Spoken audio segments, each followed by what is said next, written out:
नमस्कार, our 24 news में आपका स्वागत है। जैसा कि अभी खबरें आ रही हैं कि शिया सेंट्रल वक्फ बोर्ड के पूर्व चेयरमैन वसीम रिजवी ने अपना धर्मांतरण करते हुए दूसरे सनातन धर्म में प्रवेश किया है। हमारे साथ शिया मरकज़ी चांद कमेटी के सदर और वरिष्ठ धर्मगुरु मौलाना सैफ अब्बास साहब हैं। इनसे बात करेंगे इस विषय में कि इनके मुतालिक क्या राय, क्या कहना है इनका इस बारे में। सबसे पहले तो आपका स्वागत है चैनल में, हमारे बहुत इस्तकबाल करते हैं आपका हम। अभी जैसे कि कुछ खबरें आपके भी नॉलेज में आई हैं कि पूर्व चेयरमैन वसीम रिजवी साहब ने अपना धर्म सनातन में प्रवेश किया है, क्या कहना है आपका इस बारे में? बिस्मिल्लाहिर्रहमानिर्रहीम। देखिए, इस मुल्क में वो आज़ाद हैं और जिस तरीक़े से वो रहमत और नेमत के साए से निकल के चले गए हैं, तो हर एक को अपना अपना इख्तियार है, वो किसी भी धर्म को जाकर कबूल करें। अब मैं क्या कहूँ कि मैं समझता हूँ कि निकल तो वो उसी दिन गए थे जिस दिन उन्होंने कुरान करीम की तौहीन की थी और रिसालत माब की शान में गुस्ताखी की थी। चूँकि जो इंसान कुरान को मानेगा, पैगंबर की नबूवत का इकरार करेगा, उनकी नबूवत का कलमा पढ़ेगा, वो मुसलमान है। जैसे ही उसने इनकार किया, वो इस्लाम से निकल गया। तो उनको इस्लाम से न निकालने की ज़रूरत थी कि कोई हाथ पकड़ के निकाले, न अलग करने की। चूँकि पैमाना इस्लाम में है, उस पैमाने में आ गए तो आप मुसलमान हैं, पैमाने पे नहीं आए तो आप मुसलमान नहीं हैं। इससे पूर्व में भी वो मुस्लिम धार्मिक बातों को लेके अक्सर चर्चा में रहा करते थे। कभी कुरान की आयतें हटाने के मामला हो या इससे और भी कुछ बातें ऐसी होती थी जो इस बारे में वो कहा करते थे। तो अचानक ही ऐसा जो उनके जो ये चर्चा में रहने का क्या ऐसी बात हुआ करती थी जो धार्मिक आस्थाओं को ठेस पहुँचाते थे? देखिए, ऐसा है कि उन्होंने तकरीबन 15 साल से ये बना लिया था मिशन। वो पहले किसी पार्टी में थे 2012 से पहले। 2012 से पहले एक पार्टी जो थी हुकूमत कर रही थी, उसकी छत्र छाया में उन्होंने काम किया और उनको सबने सराहा और उन्होंने अपनी मनमानी की, शिया औकाफ में लूट मार खसोट की। उसके बाद 2012 में जब हुकूमत बदल गई तो उन्होंने जो दूसरी पार्टी आई थी उसके साथ यही किया कि मेल मिलाप किया और फिर उनकी छत्र छाया में रहते हुए लूट मार खसोट सब की। 2017 में जब उस पार्टी का इख्तिदार ख़त्म हो गया तो फिर वो 2017 में जो मौजूदा हुकूमत है उसमें आ गए और उन्होंने वहाँ आने के बाद इस तरीक़े की बातें की। चूँकि देखिए, पाप का घड़ा भरता तो है एक दिन और वो फूटेगा भी। अब उनके ऊपर इतने मुकदमे हैं, धांधलियाँ इतनी सामने आई हैं, तो मैं तो समझता हूँ कि जो बात पता चल रही है कि वो सनातन धर्म बहुत अच्छा धर्म है कह के गए हैं, वो सनातन धर्म को उन्होंने न पढ़ा है, न जानते हैं, न मालूमात है। उन्होंने सनातन धर्म को अपनी उन जेल जाने की ढाल बना के जेल जाने से बच रहे हैं। तो सनातन को मैं तो समझता हूँ कि जो सनातन धर्म के रहनुमा हैं, जो शंकराचार्य हैं, उनको चाहिए कि वो इनको एक्सेप्ट नहीं करें, इनको निकालें। क्योंकि अगर ये सनातन धर्म को पढ़ के जाते धर्म में तो इनके अंदर धर्म की आस्था होती, लेकिन ये पढ़ के नहीं गए, जान बचाने के लिए गए हैं। तो जब कोई जान बचाने के लिए गया है तो जिस दिन उसकी मर्जी होगी किसी और के हाथ वो चला जाएगा, खिलौना बनेगा, तो फिर सनातन धर्म को कोसेगा। सनातन धर्म के जो किताबें हैं उनकी शान में गुस्ताखी करेगा, फिर हमारे सनातन धर्मियों की आस्था को ठेस पहुंचाएगा। तो इस तरीके से ये सनातन धर्म में जो गए हैं, सनातन धर्म वालों को चाहिए कि इनका बाइकाट करें और इनको कहें कि हम एक्सेप्ट नहीं करेंगे। ये अभी पूर्व में जब शिया सेंट्रल वक्फ बोर्ड के चेयरमैन थे उस वक्त से लेकर आप तक, जबकि एक जिम्मेदारान पद पे थे, उस समय भी ये ऐसी इस टाइप की जो बातें किया करते थे और सुर्खियों में बने रहते थे। अब तो ये उस पद पे नहीं रहे, उसके बावजूद जो इनकी बातें आ रही हैं वो किसी धर्म की भावनाओं को लगातार ठेस पहुँचा रही हैं।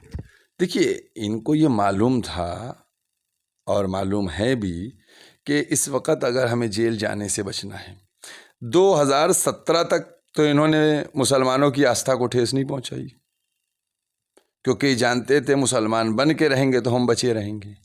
2017 में जब सत्ता परिवर्तन हुआ तब से इन्होंने मुसलमान आस्था को ठेस पहुंचाना शुरू की, कभी मंदिर, कभी मस्जिद, कभी मदरसा, कभी कुरान करीम, कभी शान रिसालत में गुस्ताखी, ये करना, क्योंकि जानते हैं कि अब इस काम के ज़रिए से हम अपने को बचा सकते हैं।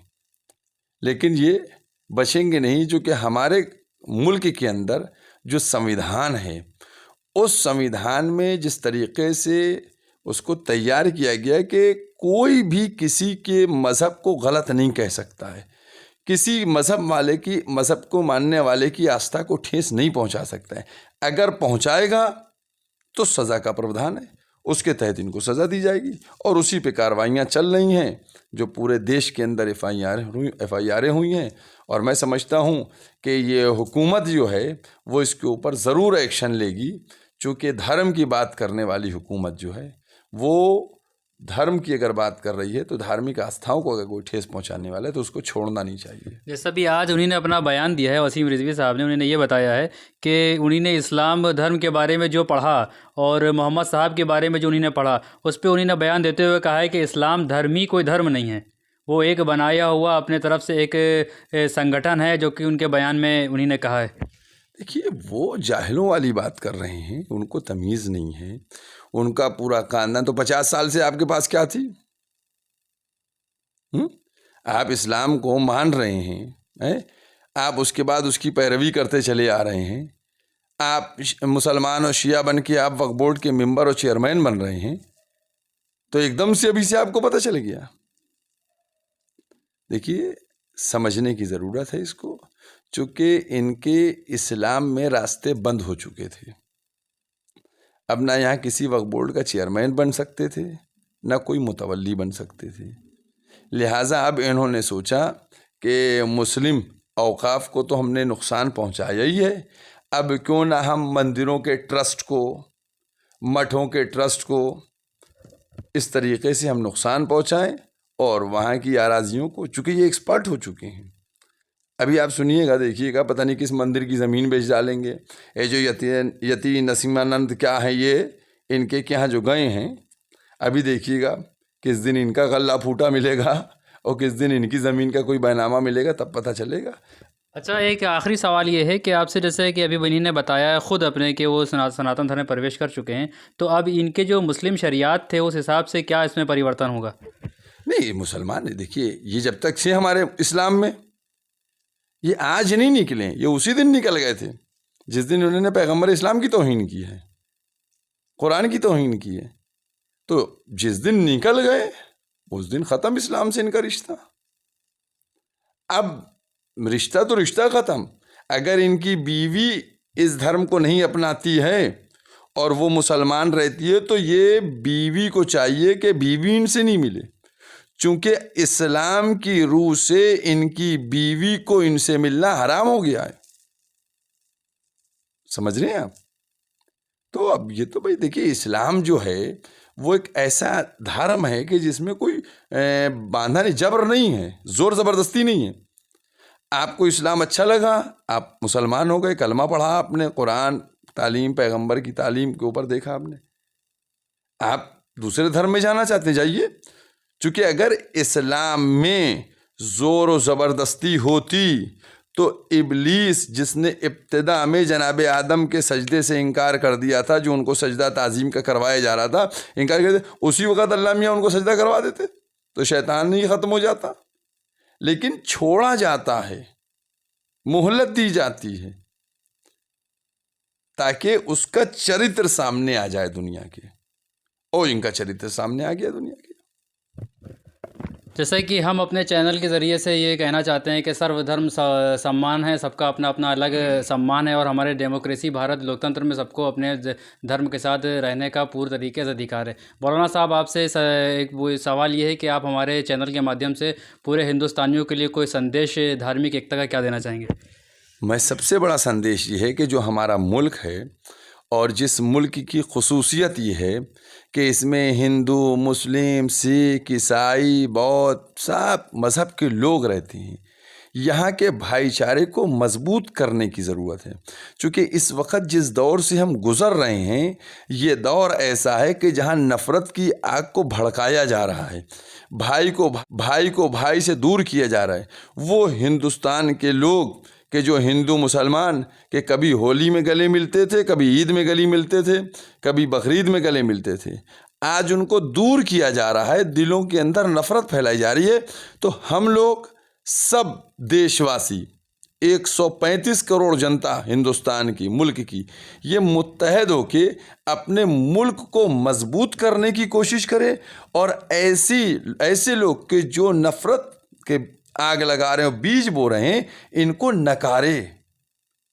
नकारे, इनकी निंदा करे, इनकी मजम्मत करे, ताकि कभी भी कोई हमारे और उनके दरमियान का लड़ाने वाला और भड़काने वाला ना हो। और जब सब मिल के रहेंगे तो मुल्क भी तरक्की करेगा और मुल्क की जनता भी तरक्की करेगी। बहुत बहुत शुक्रिया। तो मौलाना साहब ने बहुत अच्छा संदेश देते हुए अपनी बात रखी है।